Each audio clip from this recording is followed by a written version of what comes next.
Okay, let's start. Let's.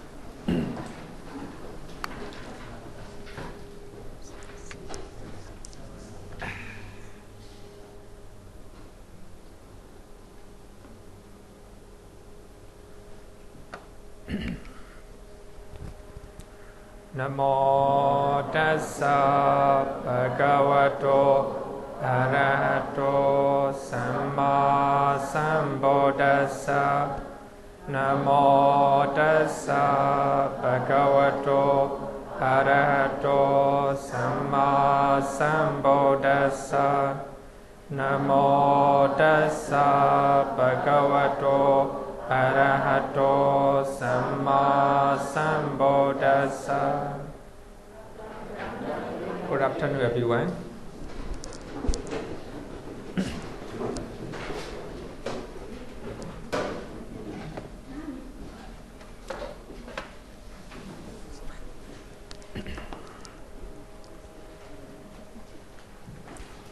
Actually, we just finished unwholesome deed, right? So we have a 12 unwholesome deed, and also we just finished the result of 12 unwholesome deed. 7, right? 7 consciousness which are resident the result of 12 unwholesome deed. And also last week we just finished the result of the consciousness, so which are result of wholesome deed, right? So it is important to know about wholesome deed and unwholesome deed, and good deed and bad deed, right? As a Buddhist, because as a Buddhist, I think it is important that we must know wholesome deed and unwholesome deed. Not only that, we must know the root of wholesome and unwholesome deed. Also, we must try to understand and try to accept the result of those actions, right? So then only we will have a very good foundation to have a better understanding about Buddhism. Actually, Buddhism is more than karma, more than actions. So actually, regarding with the meditation and also supra-mundane consciousness, all these are beyond, maybe I would say beyond our understanding. So we have to experience ourselves. So as a normal Buddhist, I think we must understand good deed and bad deed, and also their result. So I think now we are learning about this one. So this is very important. So whether we are learning the discourse from Sutta Pitaka or Abhidhamma Pitaka, that doesn't matter. So we have to understand.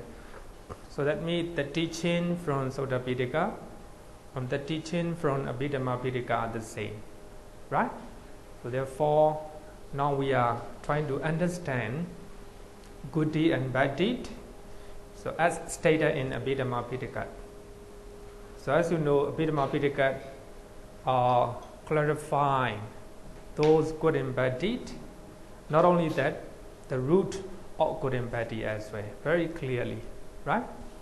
So if we understand 89 type of consciousness, so we understand the Buddhist concept of the mind, right? How Buddhists view, how Buddhism talk about the mind. So if we really understand 89 type of consciousness. So now we are going to learn another type of consciousness. It's called functional consciousness. So among 80 rootless consciousness, so we have 3 rootless functional consciousness. So what is functional consciousness? So in Pali it is kiriya-citta, functional consciousness. So functional consciousness just does its function. It has functions or activities, right? Function and activities. So there is no karma formation or karmic power in that action. So that is important. That is we call it functional consciousness. It is together with action or activities. So in that activities, there is no kammic power, no karma. So we were taught to you later why, right? So if you understand this one, you understand the mind of Arahant. So actually, for normal people, we do a lot of activities, we do a lot of functions. We have craving. We have a craving. So we like it, we don't like it. For that reason, there is the result of karma, karmic power in it.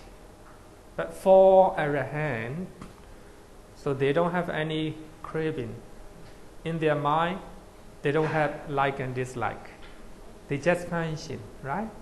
They just function. So for that reason, it is called functional consciousness, kiriya-citta. So here in rootless consciousness, we have three types of functional consciousness. So I think we need to understand this line. It is from dependent origination. Actually, to make simple, dependent origination means the origin of suffering, the learning about the origin of suffering, and also how to end that suffering. So actually, dependent origination is higher teaching, I would say. For normal Buddhists, it is okay that you do not know dependent originations. It's quite okay. You don't need to know. But if you want to know the deeper level of Buddhist teachings, you must understand dependent originations. So to make simple, it is the teachings of how suffering is originated, how it can be ended. So this is a dependent originations. So to understand functional consciousness, we can learn this one. With the remainderless fading away and cessation of ignorance comes cessation of karma formation, sankhāra. So actually, this is a direct copy from from Sutta Pitaka. So that means here, from with the reminderless fading away, a cessation of ignorance comes cessation of karma formations. So if we do not have ignorance in our mind, we don't have karma formation. There is no karma. If you are meditating, if you are mindful all the time, no ignorance. By that time, no karma power, karmic power is produced. Understand? So therefore, I will say that even normal people can have kiriya-citta. So later on, I will explain with the one of the sutta. But according to Abhidhamma, kiriya-citta on the can arise only in Arahant, right? Only Arahant, but not normal people. Even non-ratana, no kiriya-citta. But I think if we think about logically, so if we quote this one, with the remainder fading away, remainder means totally, of course, totally. But if we can stop ignorance for 1 minute, so within 1 minute, that means we don't have any karmic, we are not producing any karmic power or karma formation, right? So if we can stop ignorance for 10 minutes, right? So we can stop producing of karma formation. So in our mind, we might think that if we do not produce any good karma, what will happen? We have a worry, right? If we do not have a good karma, what will happen in our next life, right? We don't want to stop samsara with a cravings. For that reason, we think like this, right? But if you do not produce any good and bad deed, then you can stop your sankhāra, right?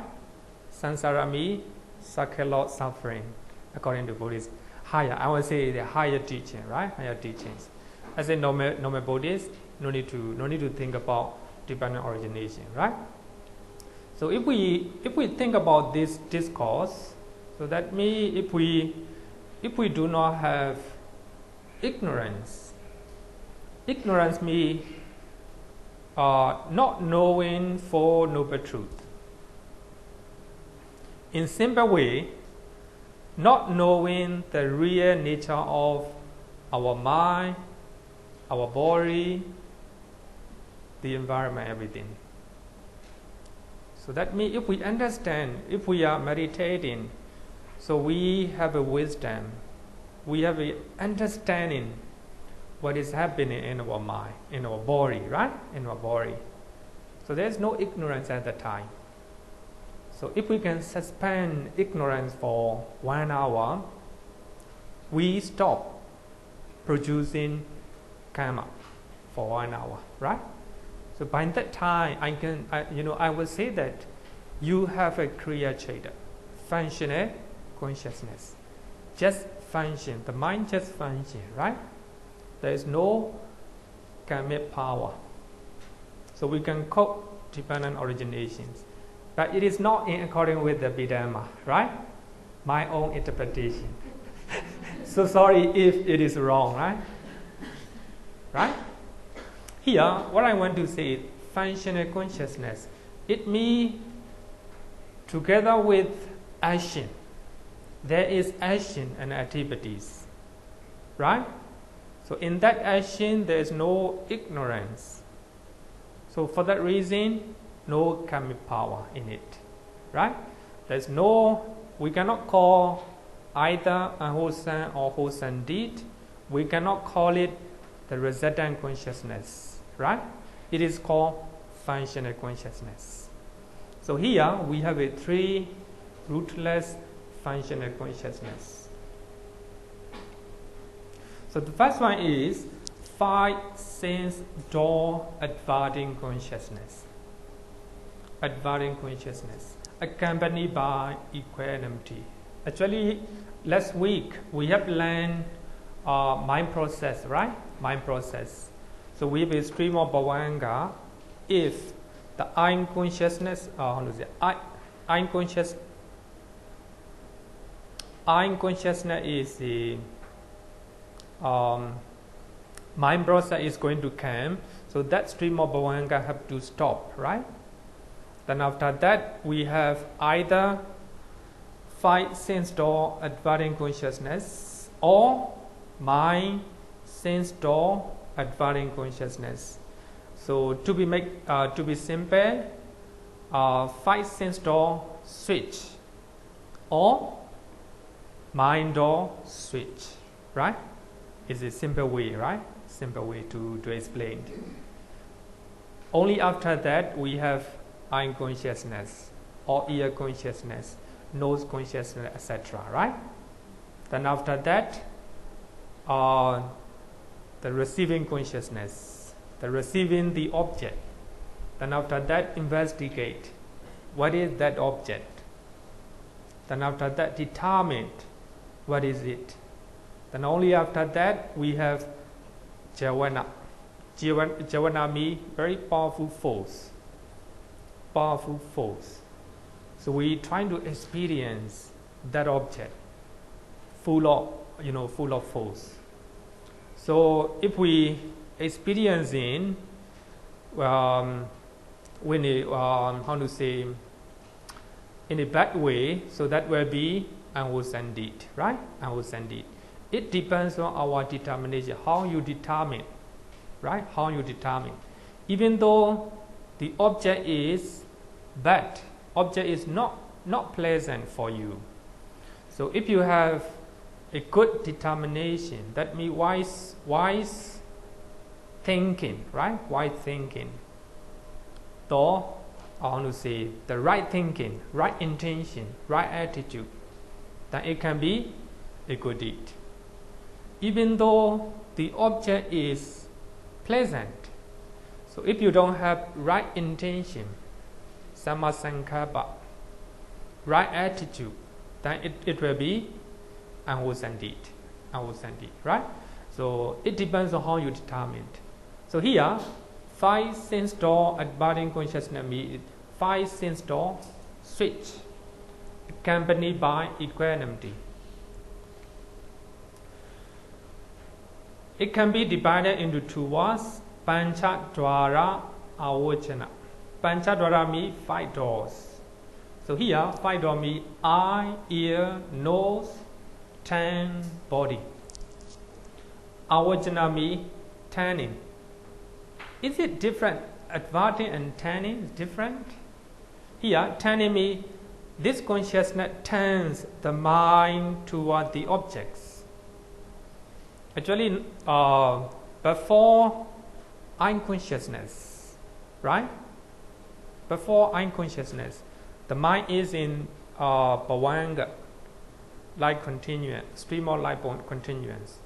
So if we see something, so this one, 5 doors switch, trying to turn the mind toward the object, adverting and turning. Actually, I prefer this one, turning, because this consciousness, 5 doors switch, turn the mind toward the objects. So if the object is something to see, so the mind, this 5 doors switch, turn the mind toward that object. If it is the sound, so the mind turn. So this only 5 doors switch, turn the mind toward the sound. Therefore, we can simply say this is a 5 door switch. It open. So without opening of 5 door switch, so the object cannot come into the mind, right? Come into the mind. So for that reason, we can call it 5 door switch, which is a master key to open 5 sense doors. 5 sense doors. So the reason why it is called as a functional consciousness is that it just open. Its function is just opening, nothing else, nothing else. So therefore, it is not wholesome or unwholesome deed. It is not the result of wholesome and unwholesome deed elsewhere. So its function is just opening, just opening, just doing it, right? For that reason, it is not wholesome or unwholesome deed, right? It's not wholesome or unwholesome deed.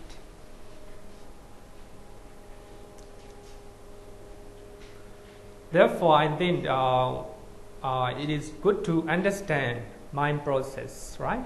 So if you do not understand mind process, very difficult to understand. So this is one of the functional consciousness. Another one is mind or adverting consciousness, accompanied by equanimity. So here we have a 2 mind process. 5 sense door mind process, mind door process.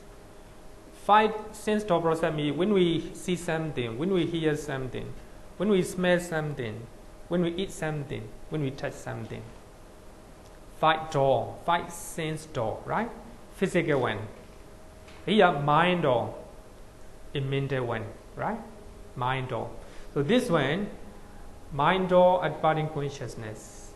It is a mind door switch. So only this one open, so we have thinking, mind process. So this chatter does 2 functions. So the first one, determining the objects. So as I said, so when we have unconsciousness mind process, then we see something, unconsciousness, right? Then after that, receiving, then investigating, then after that, determine the object. So this chatter, mind or adverting consciousness, does two functions, determining the object in 5 physical doors. So when we talk about 5 physical doors, so this chaita's function determining. In mind door, so this chaita turns the mind toward the objects in the mind door. So if we are thinking something, so we will stream of bhavanga. So this mind door switch open the door. Then only after that we have a lot of thinking, right? Otherwise, no thinking, no thinking. Turning the mind toward the objects. So actually, its function is actually it is just function, the opening of the door. So for that reason, it is called functional consciousness. So only 2 functional consciousness arise in normal people. For Puthojana, we call it Puthojana, right? Puthojana, waddling, and I don't know, in English they translate as the waddling. Actually, we have a 4 noble people: Sotapanna, Sakadagami, one's Ratana, right? Sotapanna, stream in Tara, because Sotapanna go into the stream, right? Into the stream. So therefore it is called stream in Tara. Sakadagami, one's Ratana. For those who became Sotapanna, they will come back to human realm for one time, only one time. Anagami, non-Ratana, they will not come back to the sense, to the human realm as well as heavenly realm. Arahant. So all these are called Ariya, the noble disciples. So other than these 4, the rest are called Puthojana. Puthojana means orderlings or normal people, right? Just like us, right? So here, so normally functional consciousness arises only in the mind or arahant, right? Only in the minds of arahant. So a man then, so 5 sense door switch and mind door switch, these 2 can arise in the minds of everyone, including normal people, right? Including normal people. Only these functional consciousness, right? Only these 2. Like continuum is called mind door as the mind arises after cessation of bhavanga. Actually, this is given an example. Given how to say it, simile. We have a stream of bhavanga, right? A lot of like continuance. Then if mind process going to come in, so that stream of bhavanga have to stop, right? After stopping cessation of like continuance, there is mind, a lot of mind, right? Like a 5 door switch, mind door switch, receiving consciousness, investigation consciousness, determining consciousness, like this. So all these mind come in. So therefore, like continuum of bhavanga is like a door where the mind, different type of mind came in, right? Just a simile. So for that reason, it is called mind door. So we will learn in the 3rd chapter for this one. Okay? So these are 2 type of consciousness that can arise even in the minds of Puthojana.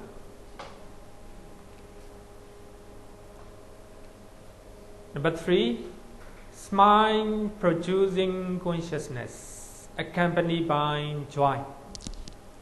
Smile producing consciousness. So this chaita calls arahants to smile.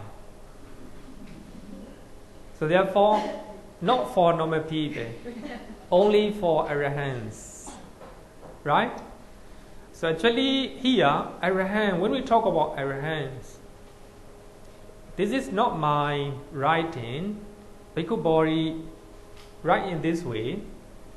Arahant here means disciple arahants, number 1.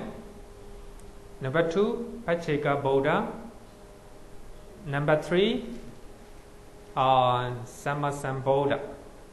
3 type of arahants, right? 3 type of arahants. I think it is very important to know. Mahayana, they believe that one day everyone must become Sammasambuddha, right? Buddha, they call it the Buddha. For that reason, they always say that you have the seat of the Buddha. Buddha bija, right? Buddha bija, like this. Actually, they don't. They normally criticize Theravada as a being the path of arahant, not the path of the Buddha.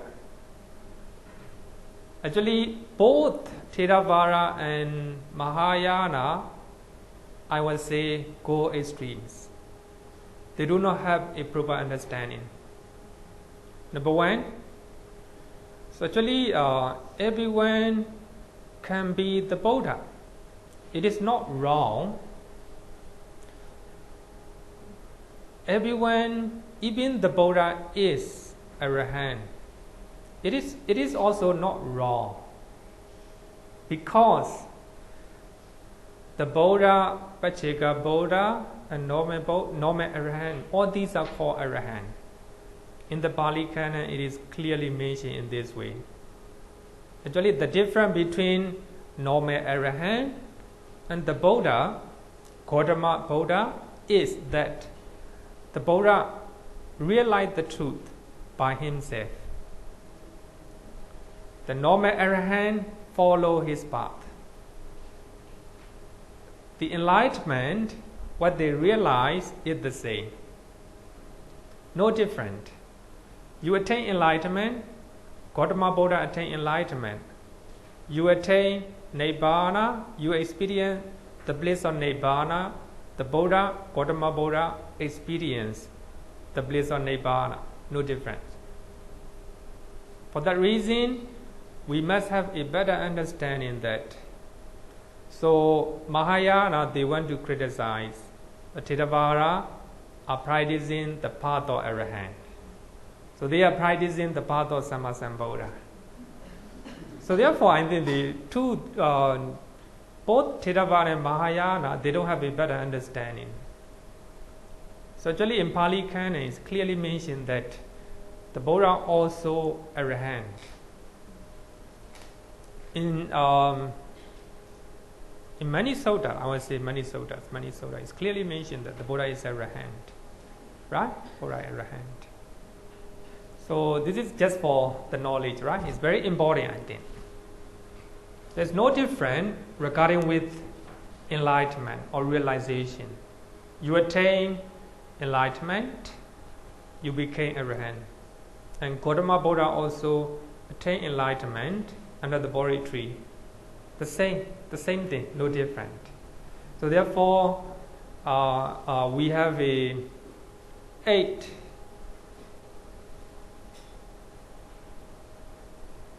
I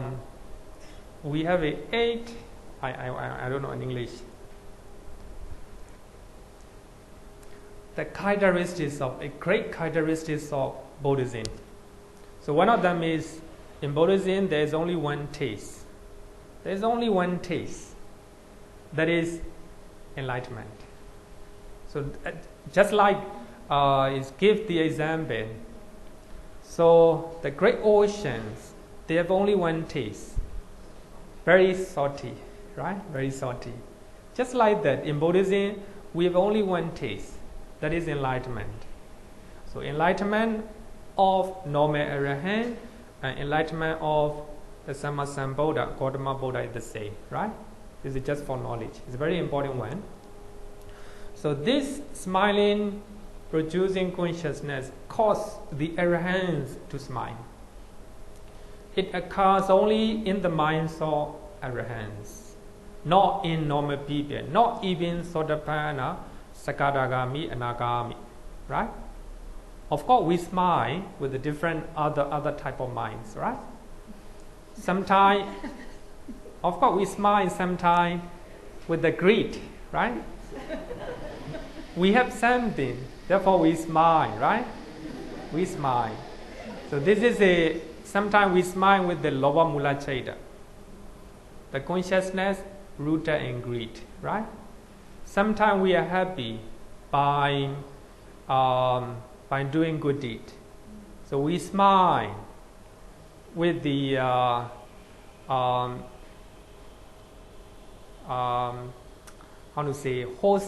Sense-sphere Wholesome Consciousness. Wholesome Consciousness. So with different people smile with the different consciousness, right? So this is arahant. When the arahant or the Buddha smile, they smile with this consciousness. So it is called smile producing consciousness. It is very important to know. According to Abhidhamma, arahants may smile with one of the 5 cettas. So this smiling producing consciousness, and also we have 4 beautiful sense-sphere functional consciousness. So we have to learn it later. So we have 4 beautiful sense-sphere functional cettas. So remember that this one also functional consciousness. So the other 4 also functional consciousness. Right? Functional consciousness. Actually, to explain this one, I need to explain the stories. I think everyone likes stories. Normally, I don't like. Because it's very difficult to tell the stories. I'm not good at telling stories. So anyway, I think it is very important to know. You know Venerable Moggallana? Yes, is a second chief greatest disciple of the Buddha, right? So I think this story occurs, after he became arahant.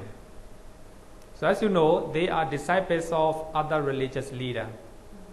So his friend Venerable Sariputta met Assaji, Venerable Assaji, and he listened one verse, only one verse, right?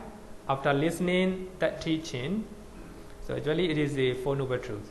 After listening that Dhamma talk, he became Sotapanna, and he taught to Venerable the future Venerable Moggallana, and they became Sotapanna. So they went to the Buddha and they became the bhikkhu monks, right? Then after ordained as a monk, after 7 days, Venerable Moggallana became arahant. After 7 days, 1 week, right? But Venerable Sariputta only after 2 weeks. Only after 2 weeks. Because he is very intelligent one, he was analyzing every experiences during his meditation. So therefore, it takes time for him. It takes 2 weeks for him to become arahant. A lot of thinking, a lot of analytical knowledge. For that reason, it takes 2 weeks. I think this story happened at the time. So the Buddha is staying in Rajagaha, and Venerable Moggallana also staying in Kaichakuta mountain, together with another man called Lakkhana. So when they go in the morning, they went to Penapada to collect alms, right? To collect alms. So on the halfway, Venerable Moggallana display a smile. The usage, right? Not smiling, display a smile with this consciousness. Smile producing consciousness. Display a smile. Actually, there is a function, right? There is a function.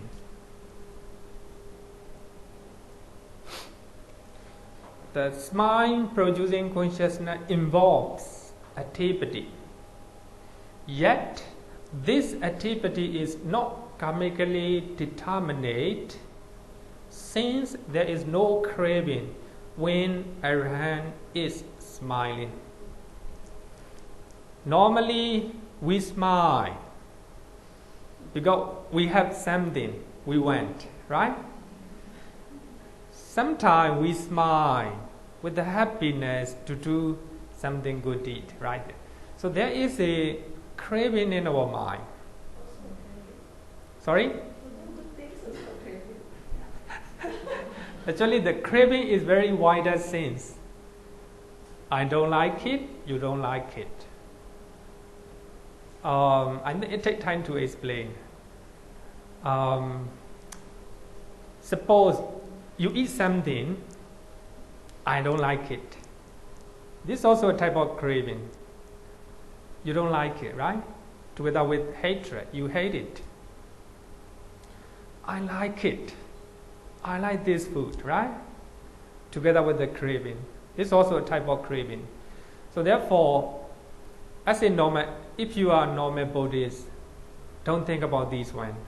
No need to think about this. It's quite normal. It's quite normal, right? Nothing wrong with this. But when you are meditating seriously, it matters. It matters. So therefore, the Buddha recommends when you eat something, remember that you are eating a dead body or a dog. When you are eating a dead body or a dog, what will happen? Disgusting, right? Disgusting. Even you are eating a very good, excellent food, regard that food as a dead body of a dog. Higher one. no, me. It matters when you are doing a serious meditation, right? Serious meditations. Normal people is okay. Don't worry about this. Try to enjoy, right? Trying to enjoy it with the full of jhana. You know, jhana we fully experience. You're trying to experience the food fully. Quite normal, right? Quite normal. So here, normally we do with the craving. So that for that reason, so we have the residual karma. So if we are doing good things, the good karma, bad things, bad karma. But Arahant, wherever they do it mindfully. So here, Venerable Moggallana display a smile mindfully. So when Arahant or the Buddha smile, there is the reason. Without reason, they will not smile. For that reason, another companion monk, Venerable Lakana, asked Venerable Moggallana, why you are smiling? So Venerable Moggallana said that it is not the right time to ask this question. So ask this question before the Buddha, after we come back from Vinapada. Then they come back from Vinapada, and in front of the Buddha, Venerable Moggallana asked, Venerable Lakana asked Venerable Moggallana. So when we are coming down from Kechakuta mountain, you display a smile. What is the reason of it? So Venerable Moggallana said that. So when we came down, I saw a pet hungry ghost. Just I want to say skeleton being. Actually, there is a skeleton. It has the life. A lot of vultures, a lot of jackals follow that hungry ghost, trying to peep peep at, like, like this. So when I see that Peta, then I display is mine. So there are such creatures in this world.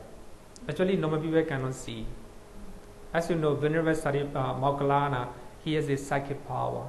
So for that reason, he can see those Petas. And the Buddha said that, yes, Moggallana, you're right. So after I attain enlightenment, I also saw that creatures crying out with the pain, Chlorovacha come in, peep at him. But I didn't say anywhere. I didn't talk about this type of creature anywhere. The reason is no one will believe me. It is no use. It's no use. So I didn't tell anyone.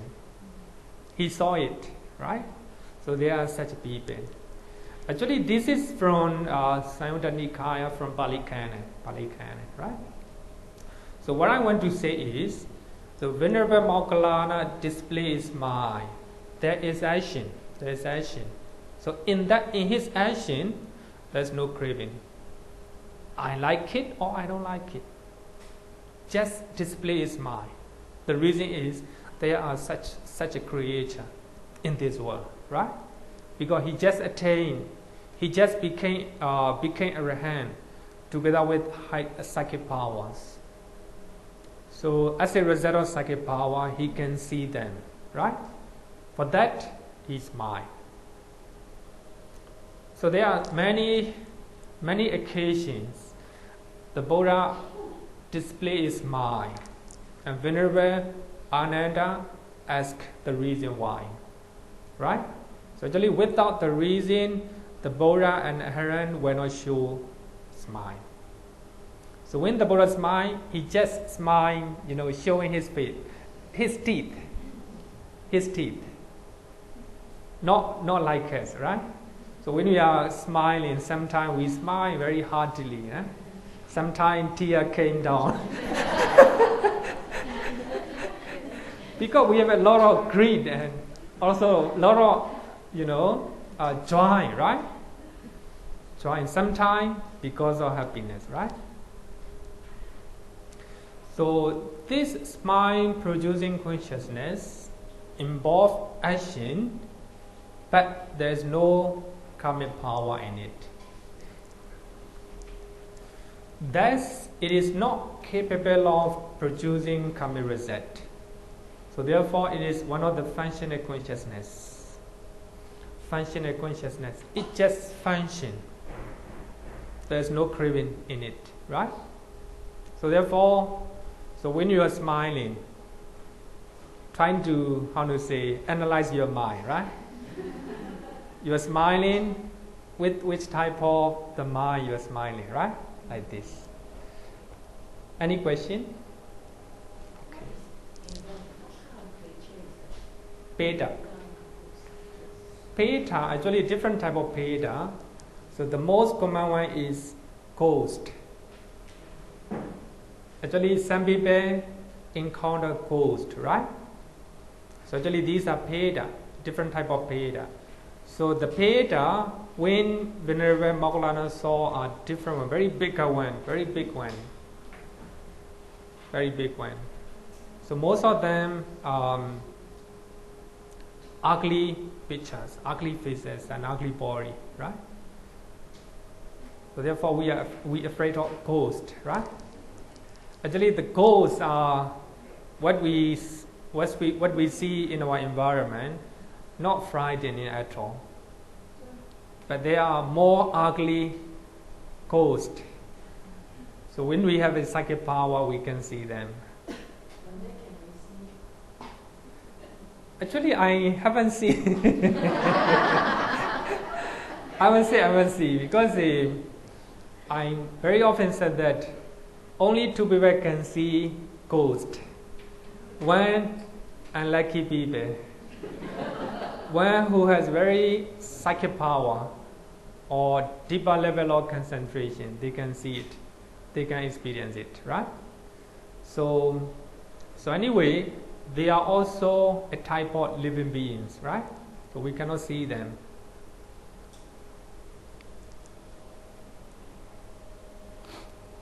Okay, so 3 rootless functional consciousness, 5 sense door adverting consciousness, 5 sense door switch, mind door switch, and smile producing consciousness.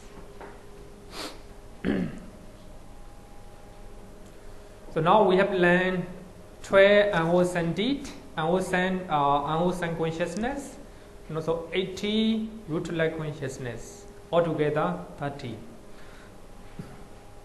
Apart from 12 unwholesome consciousness and 80 rootless consciousness, altogether 30.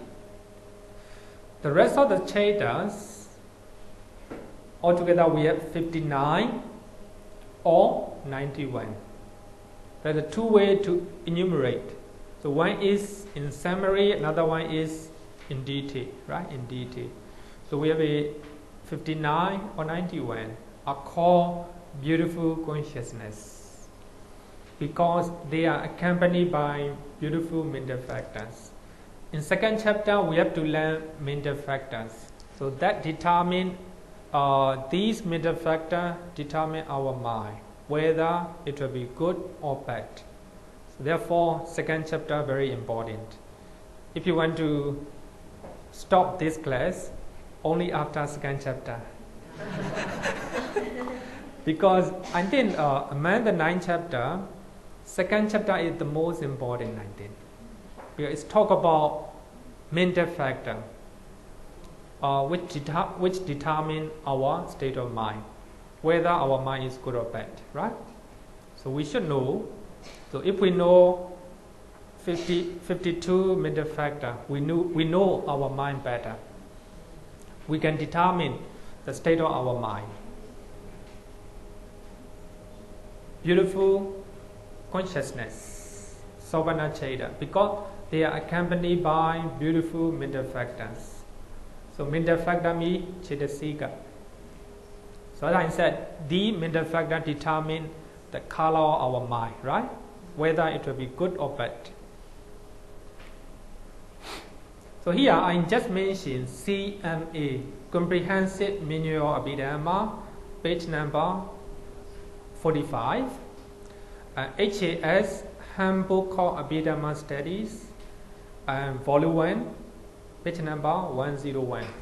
So you can study yourself, right? You can read yourself.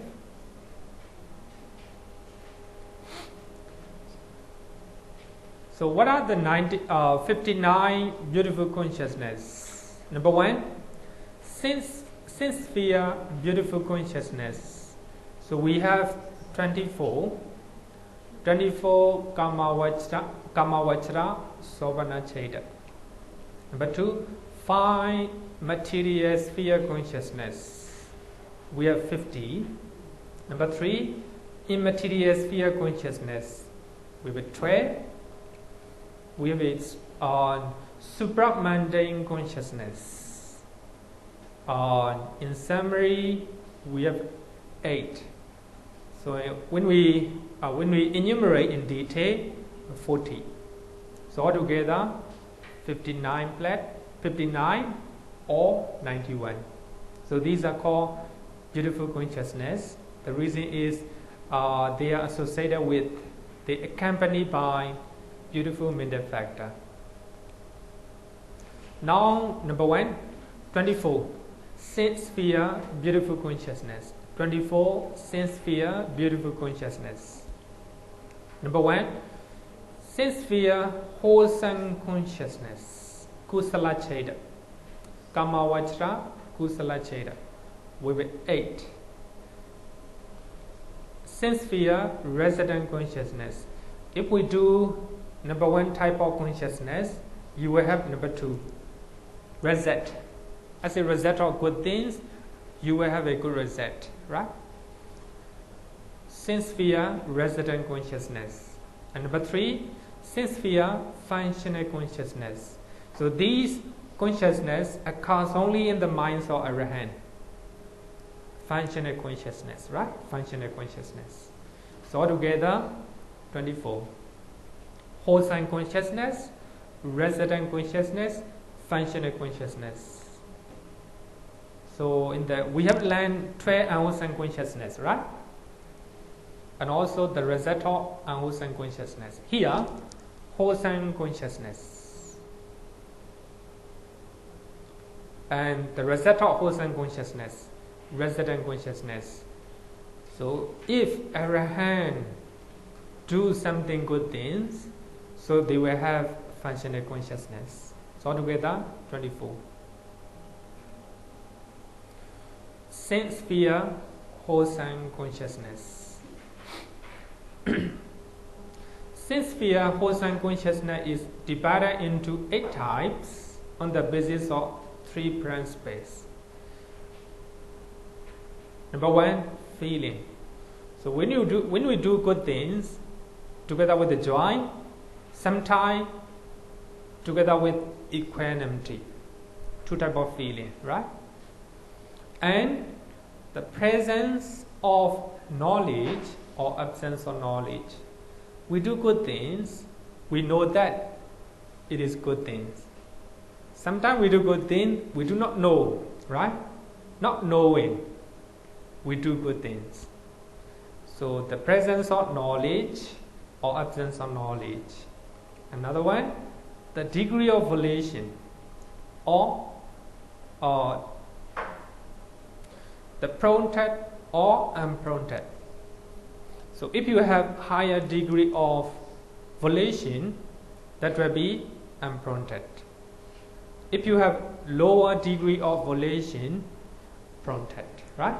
So this is based on these 3 principles. So they are 8 type of consciousness become.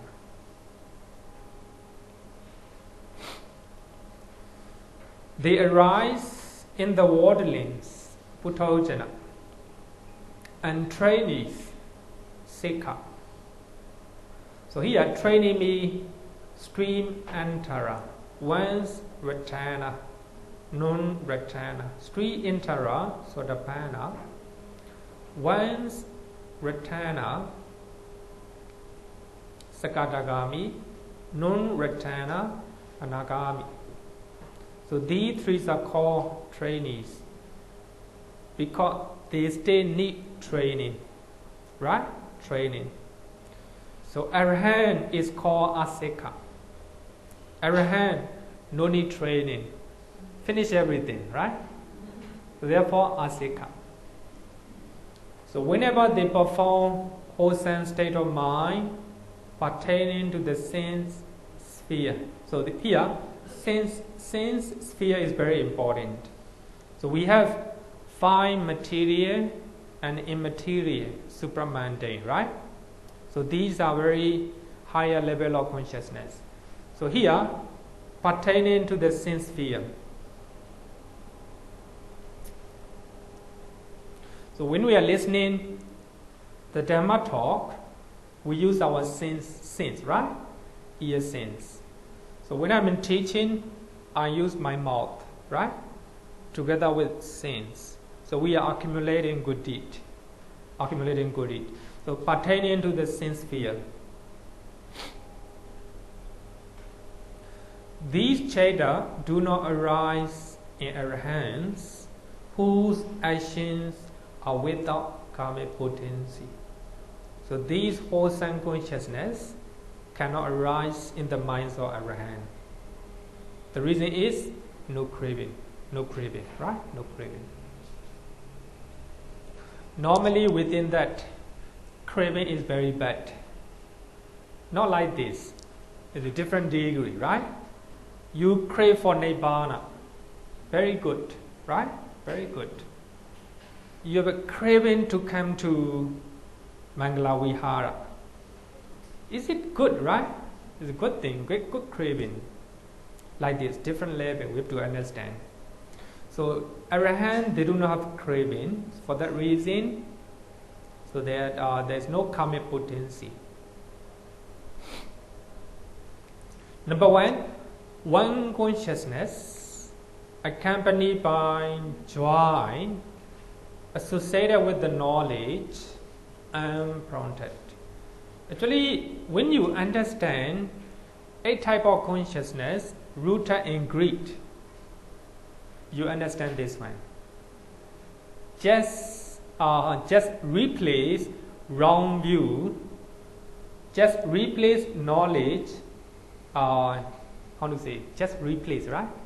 Just replace wrong view with the knowledge, So if you have a knowledge associated with the knowledge and together with the joy and prompted, you do good things. So if you do something accompanied by joy associated with the wrong view and prompted, that will be consciousness rooted in greed, right? So here, one consciousness accompanied by joy associated with the knowledge and prompted. So here, joy, you do it joyfully, happily, unprompted, higher degree of volition. You do it heartily, right? You do it heartily. No one need to encourage you to do good things. Unprompted. Here, knowledge. What is knowledge? Associated with the knowledge, ñāṇa sambayoda. Knowledge comprehends things as they really are. Yatha-sabhava, as they are. Yatha-sabhava. I think if you read this one, you may not understand, right? Too general. So the word ñāṇa refers to the mental factor of wisdom. Together with wisdom, you have a wisdom when you do good things, right? So here, the knowledge, the wisdom are together, the same, which also represents the root, non-delusion, amoha. Non-delusion, amoha. Non-delusion. So if you do not have delusion, that means you have a wisdom. If you do not have ignorance, that means you have wisdom and you have a knowledge, right? You have a knowledge. So this morning or last night, somebody asked me, so she want to know the root, right? So we have been learning rootless consciousness. So what is the root? She want to understand. I think that she is she didn't attend at the beginning. So we have six type of roots of the causes of wholesome and unwholesome deed. Lobha, dosa, moha, greed, hatred, delusion, right? So these are the root of unwholesome actions. And we have a three root. So non-greed, non-hatred, non-delusion. Non-greed, that means you are full of generosity. Non-hatred, full of compassion and loving kindness. Non-delusion, full of wisdom, full of knowledge, right? So these three are the root of wholesome deed. The root of wholesome deed, right? So we have three type of roots. So here, the word ñāṇa or knowledge is similar to the word wisdom, and also similar to non-delusion or moha. So they are the same. So for that reason, I will quote one sutta again, Samma-ditti Sutta. The following are some definition of knowledge as stated in Samma-ditti Sutta. I think for those who have the book, I think it's good to read this one. This is a very important one, and preached, delivered by Venerable Sariputta, not by the Buddha. As you know, Venerable Sariputta preached this Dhamma talk, this Sutta, so it became Buddha Vajana, the word of the Buddha. So in this sutta, number one, the knowledge of unwholesome and wholesome deeds. Now we know, at least we know unwholesome deed, right? So we have 12 unwholesome consciousness, right? Based on 12 unwholesome consciousness, whatever you do, these can be unwholesome deed. Normally we are not learning the deed or actions. We are learning consciousness, right? Or the root. Based on this consciousness, whatever we do, these will be unwholesome actions, right? And also wholesome deeds. So now we are learning wholesome deed, Sense-sphere Wholesome Consciousness, right? Sense-sphere, beautiful, wholesome consciousness. So number one, the knowledge of wholesome deed and also unwholesome deed. So that is called associated with the knowledge. Associated with the knowledge. Number two, the knowledge of the root of wholesome and unwholesome deed. Now at least we know, right? The root of unwholesome deed is greed, hatred, and delusion. If you know it, so that means you don't have, you are to get associated with the knowledge, right? Normally we don't know all the time. So when we are angry, you do not know. Together with the ignorance, right? You're angry because you're not mindful. You don't have knowledge or you don't have wisdom by that time. You are under influence or ignorance or delusion. For that reason, you're angry, right? Number three, knowledge of Four Noble Truths became higher. So the knowledge of Four Noble Truths can be divided into two, mundane level and supra-mundane level, right? So when you are meditating, you know the real nature of your mind and your body. So that means you know you have the knowledge of Four Noble Truths. But of course, when you became Sotapanna, Sakadagami, Anagami, Arahant, supra-mundane, right? Supra-mundane, knowledge of Four Noble Truths. And number four, the knowledge of dependent originations. Actually, dependent origination and Four Noble Truths are the same. So these are some definition of the knowledge as stated in Samadhi Sutta, right? Another one, mundane knowledge. So as now we are learning mundane consciousness, right? So therefore, we have to take it mundane knowledge. Number one, kāmācacara ñāṇa.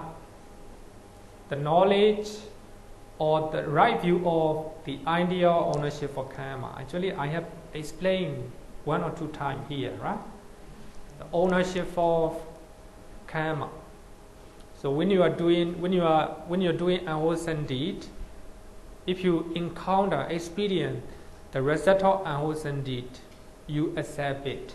You understand this is your karma, right?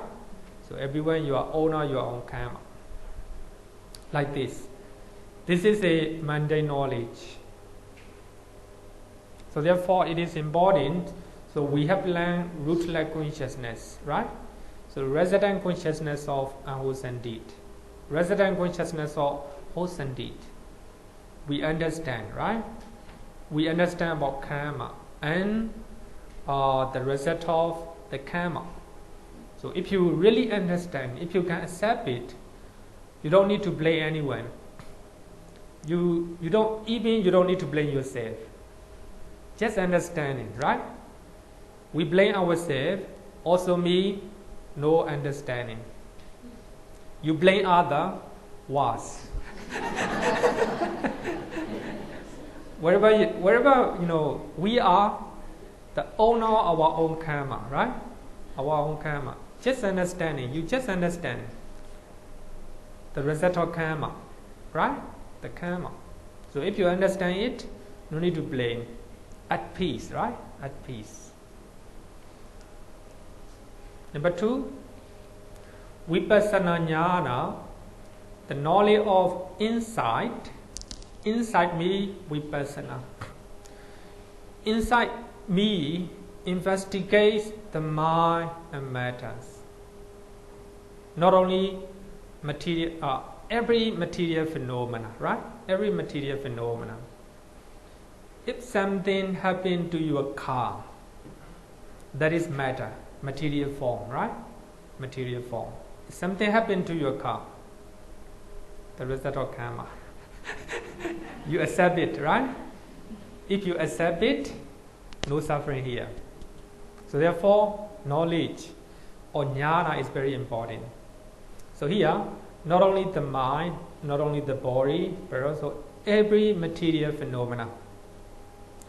So you understand them in their true natures. We call it a conceptual or intellectual understanding of Four Noble Truths. As long as we do not become Sotapanna, Sakadagami, Anagami, Arahant, so that will be mundane knowledge, right? Mundane knowledge. So even we have mundane knowledge, we can reduce the amount of suffering, right?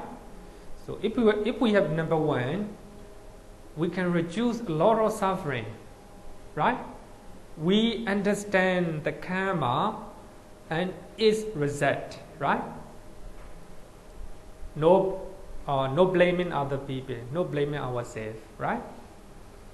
If we have number 2, the knowledge of insight, and we can reduce a lot of sufferings. So we understand the real nature of our mind. The real nature means impermanence, suffering, and non-self, right? Actually, these are very higher levels.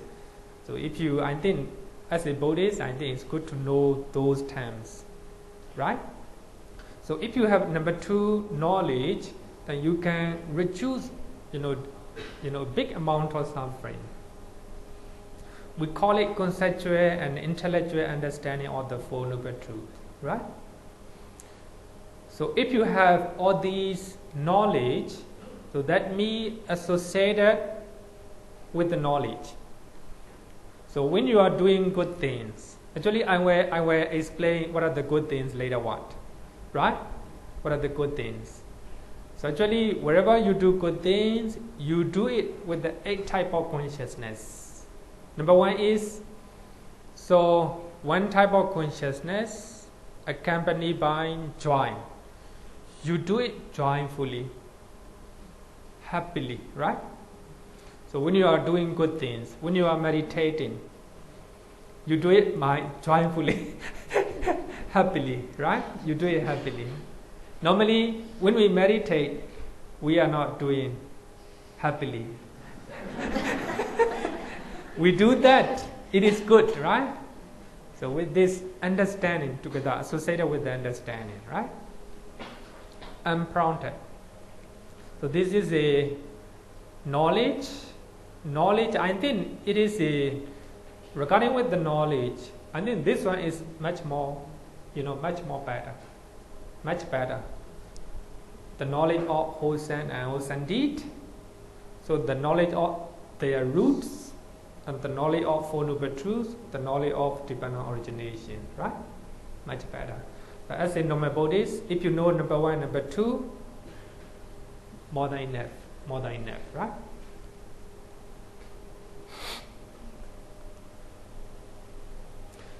The number 2, one consciousness accompanied by joy, associated with the knowledge, prompted. Actually, you do something good deed, one of your friend, pushing you to do it like this. Also, the lower degree of volition, right? Number 3, one consciousness accompanied by joy, dissociated from knowledge, unprompted. Here, dissociated from knowledge. consciousness, therefore sometimes, it's really sometimes confusing. So when you learn Abhidhamma, you will have a lot of questions. So sometimes even we cannot answer those questions. So in your mind, you may have a question, right? So anyway, just ask. If I know it, I will answer, right? Otherwise, these are even mindset. This one I have a question, but Abhidhamma will explain. The commentary will explain for their best, right? So this is dissociated from knowledge. Consciousness dissociated from knowledge lacks the factor of wisdom. So that means no wisdom, right? But it does not involve ignorance or delusion. That means if you have ignorance, no wisdom, right? If you have wisdom, no ignorance. Quite clear. Black and white, right? So here, consciousness lacks the factor of wisdom, no wisdom. But there is no ignorance as well. What type of consciousness? So therefore, it's a question arises in my mind. So anyway, Abhidhamma trying to explain its best, right? It's best. So sometimes, so these are just names and concepts. It can be more than 8, or it can be less than 8, right? So this is just a showing the state of the mind. Actually, the mind is very, very difficult to display or to explain. The Buddha often said that. So the mind is very difficult to explain, right? So here also, so there is no wisdom, there is no ignorance as well. So that is a dissociated from knowledge, which pertains only to wholesome consciousness. So according to Abhidhamma, ignorance pertains only to unwholesome consciousness. But according to dependent origination, it's not like that. Even wholesome consciousness, it can be together with ignorance, right? So when you understand, when you learn dependent origination, you will know it. So while you are doing good things, good deed, if you have a craving, if you are not mindful, together with ignorance, so that way, learn thing you are sakelo sankhāra. So if you do good things, if you're not mindful, you do a good thing happily and joyfully, then together with ignorance, according to dependent origination, right? So we can explain in such a way that dependent origination is a higher level. So this one explained in lower level. Basic level, I would say, right? Basic level, like this. So I think even I explain like this, no need to be wind up, right? No need to be wind up, because Abhidhamma is like this. Abhidhamma is very difficult subject, because we are learning about our mind, right? Mind is the most difficult thing to understand. Number 4, one consciousness accompanied by joy, dissociated from knowledge and prompted. I think to understand about this one, I think just look at comprehensive meaning of Abhidhamma. It explains some of the example.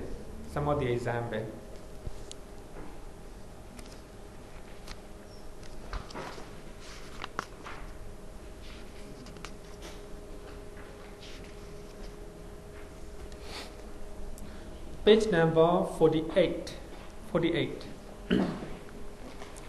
Page number 48. The 8 type of wholesome sense-sphere consciousness may be illustrated by the following examples. Number 1, someone joyfully performs a general deed, understanding that this is a wholesome deed, spontaneously without prompting. This is number 1 type of consciousness, right? Perform joyfully, right? Accompanied by joy, right? Understanding that this is a wholesome deed, associated with knowledge, right? Associated with the knowledge, spontaneously, unprompted. So that means good thing, everything. So when you are learning Abhidhamma, you do it joyfully, without encouragement by your friend. You came here, right? So that is and also you understand that. So learning about the mind is very important, right? So if you are doing like this, you are accumulating good deed with the number 1 type of consciousness. Number 1 type of consciousness, right? So if you are doing number 1 type of consciousness, you will have number 1 type of resident consciousness, vipaka, right? Vipaka.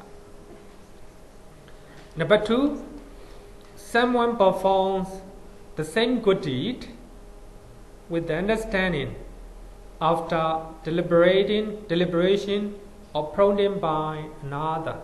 Somebody encourage you. Somebody is pushing you behind, right? Then you do it. You came here. But when you came here, you learn Abhidhamma happily. Just give me an example, right? Just example. I don't know.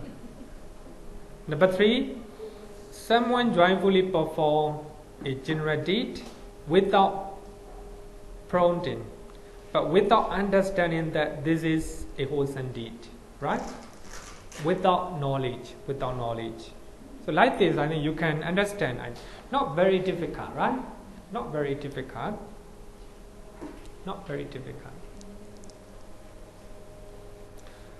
One consciousness accompanied by joy, dissociated from knowledge, prompted.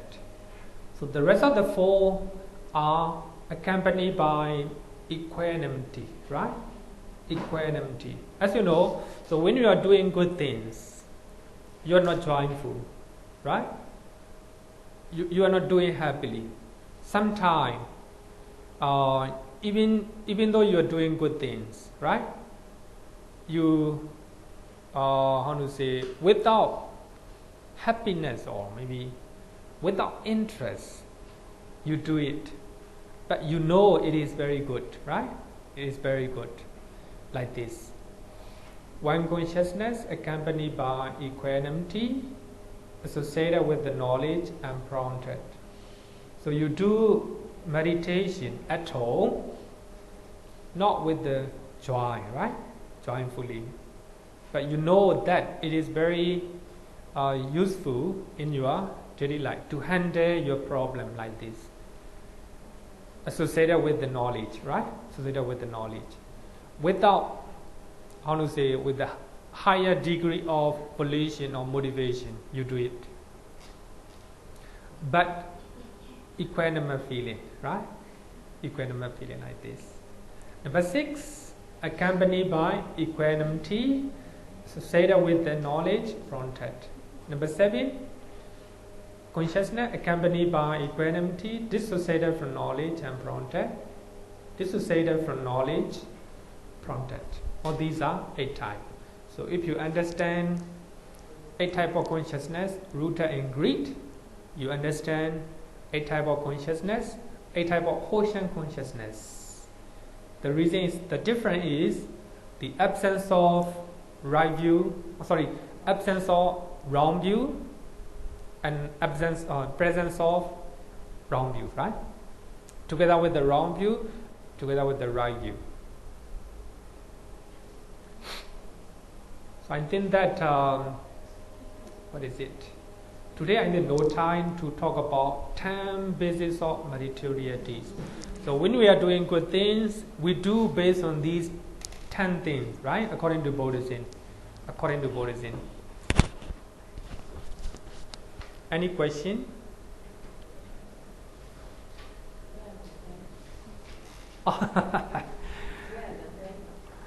Actually, no time. If you are interested, I can continue. Actually, it is mentioned. No time. Other questions?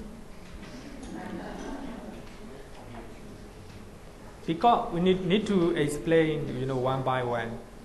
Linking is linking. Oh, sorry. Sorry? Yes. They will live up their life without any developments, but they don't have any feelings at all, only function. Only? They don't have any feelings at all. They will live out their life. Once the Arahant, they will live out their life without developments and only functional consciousness. So they don't cry. Probably if they smile, there's a reason for it. So that means no feeling. The question is, Arahant live their life without feeling, just functioning. The question is, actually, Arahant, they also have feeling. Of course, feeling means we must understand that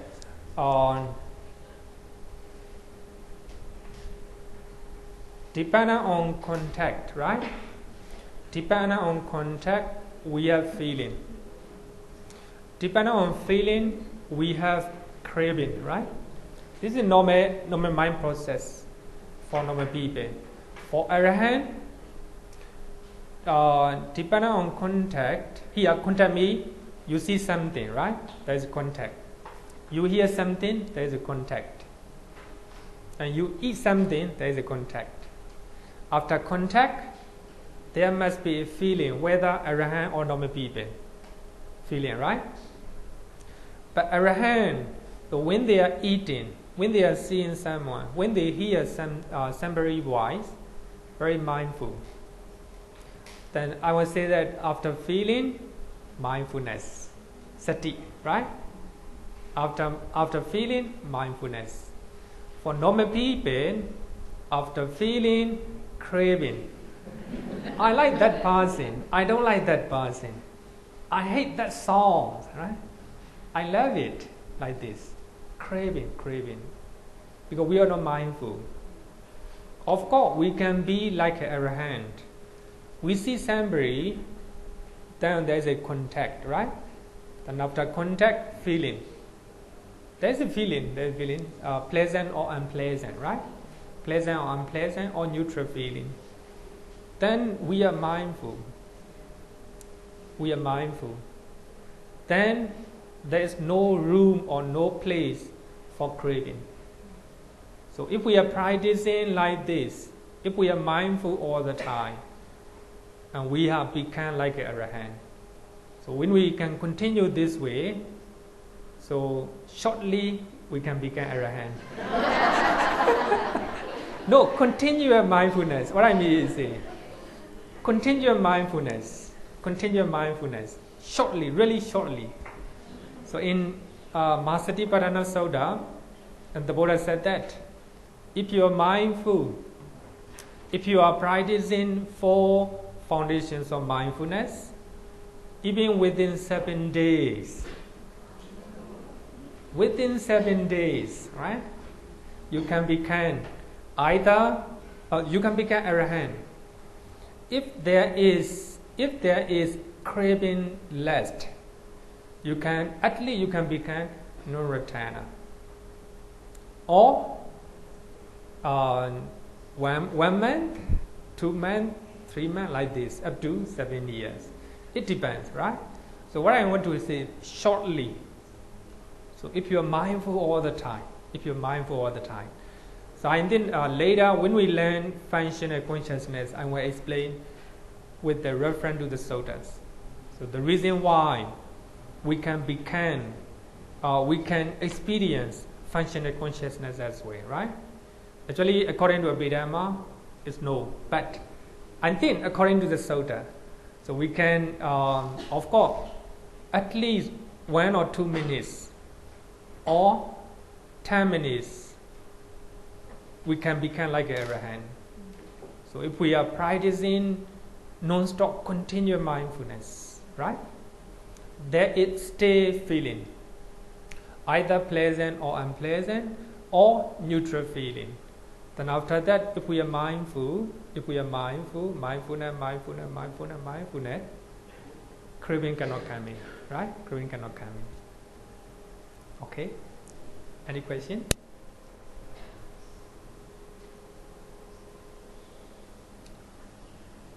Question? Okay.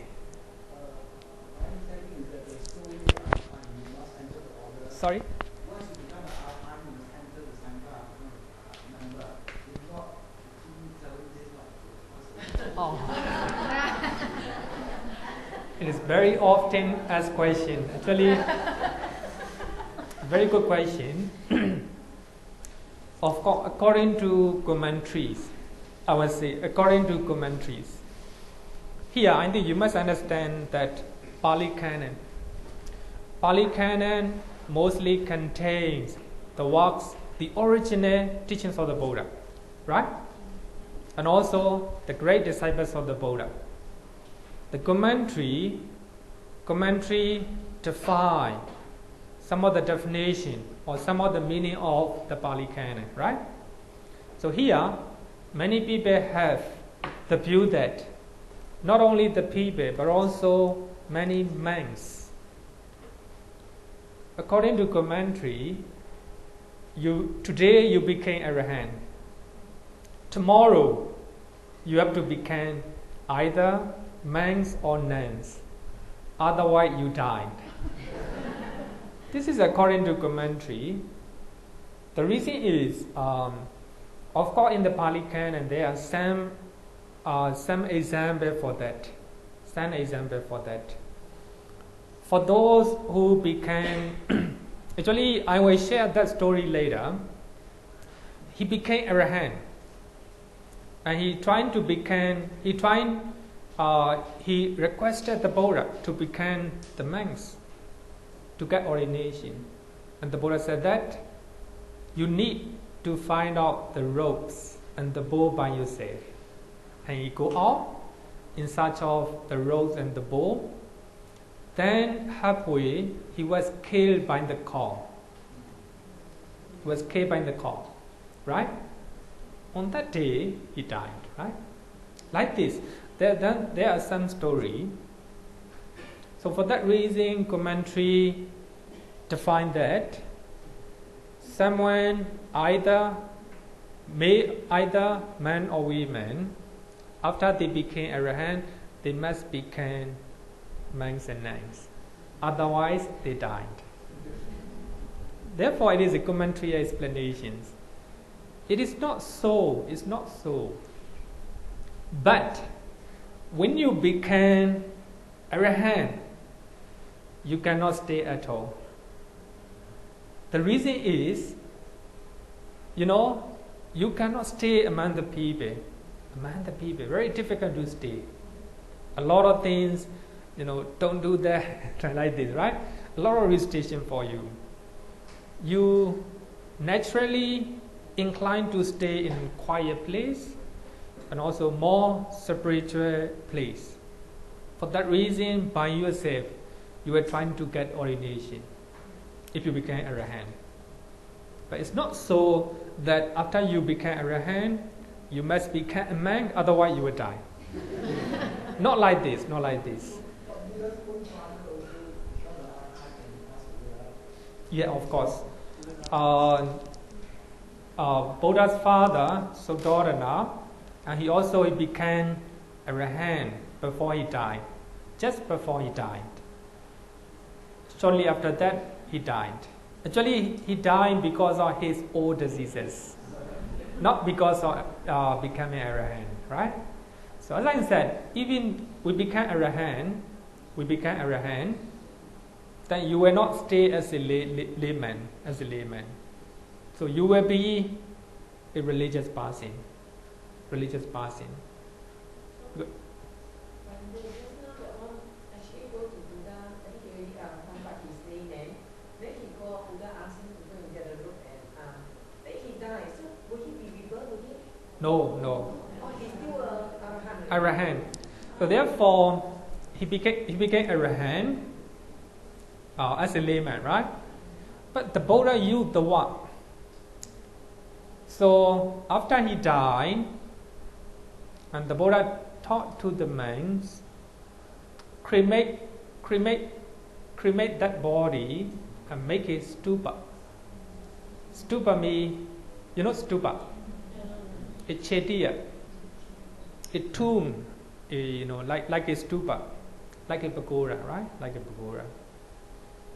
So actually the pagoda are the tomb where dead body are buried. Normally the stupa. So what is the symbol of stupa in the lineages? You don't want to attach. One must have stupa for the people who die as an Arahant, but haven't been monk or none. Because the Buddha in Pali Canon, the Buddha used the what? Brahmacharya. Brahmacharya means in English and brethren or brethren. I don't know actually. Venerable or brethren like this. Actually he became, even though he is not ordained, he became the member of Sangha. In the sense that the Buddha used the what? Brahmacharya, Brahmacharya. Not Brahmacharya, what?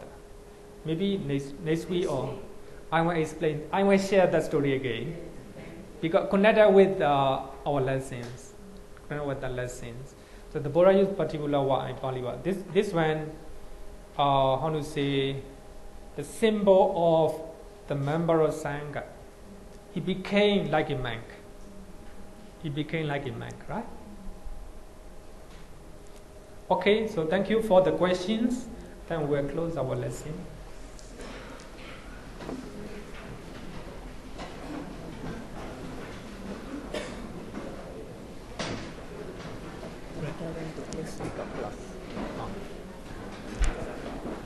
This Friday is a public holiday, Good Friday, but Saturday our class as usual.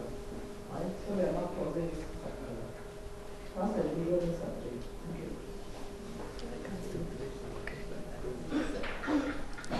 So we have a class next week.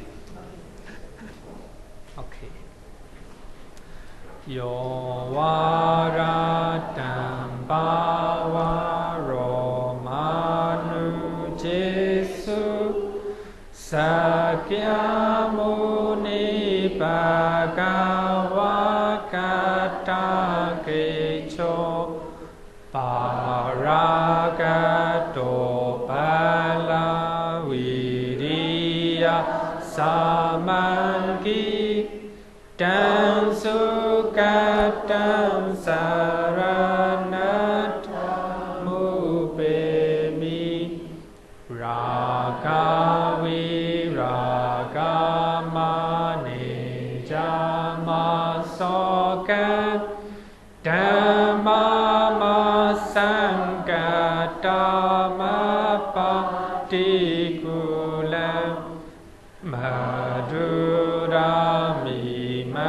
Bahunan suvipata dhammamimam saranatamu bemi yatachade namahapala mahu chatusususi subudisa Yugesu Atacha Boga Dhammadasati Sangami Saranatamu Bemi Sadhu, sadhu, sadhu.